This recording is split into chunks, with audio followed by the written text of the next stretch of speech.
Penang மாநில ம.ஈ.காவின் ஏற்பாட்டில் சிறப்பாக நடந்தேறிய தீபாவளி திறந்த இல்ல விருந்து உபசரிப்பில் மாநில முதல்வர் சோ கொன் யாவ், ம.ஈ.கா தேசிய உதவித் தலைவர் டத்தோ அசோஜன் மற்றும் ம.ஈ.கா தேசிய பொதுச் செயலாளர் டத்தோ ஆனந்தன் ஆகியோர் சிறப்பு விருந்தினராக கலந்து கொண்டு சிறப்பித்தனர்.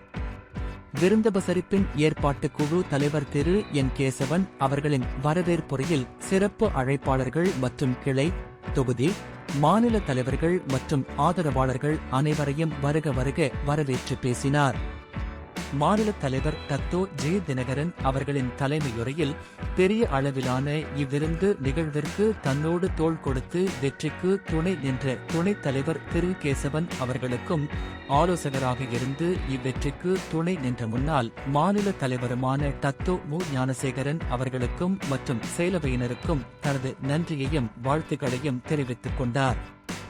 1000க்கும் மேற்பட்ட ஆதரவாளர்கள் கலந்து கொண்ட இந்நிகழ்வில் மாநில முதல்வர் அவர்கள் ம.ஈ.கா வழங்கிய பிரமாண்டமான சிறப்பு மாலை மரியாதைகளை மனமகிழ்ச்சியுடன் ஏற்றுக்கொண்டு பேசுகையில், தனது அரசியல் வாழ்க்கை பயணத்தில் இதுதான் முதல் முறையாக தாம் கலந்து கொள்ளும் ம.ஈ.காவின் தீபாவளி விருந்தாகும் என கூறினார். பிரமாண்டமான ஏற்பாட்டிலான இவ்விருந்து நிகழ்வின் ஏற்பாட்டு குழுவினருக்கு தனது பாராட்டுகளையும் வாழ்த்துகளையும் கூறுவதில் மகிழ்ச்சியடைவதாக தெரிவித்தார்.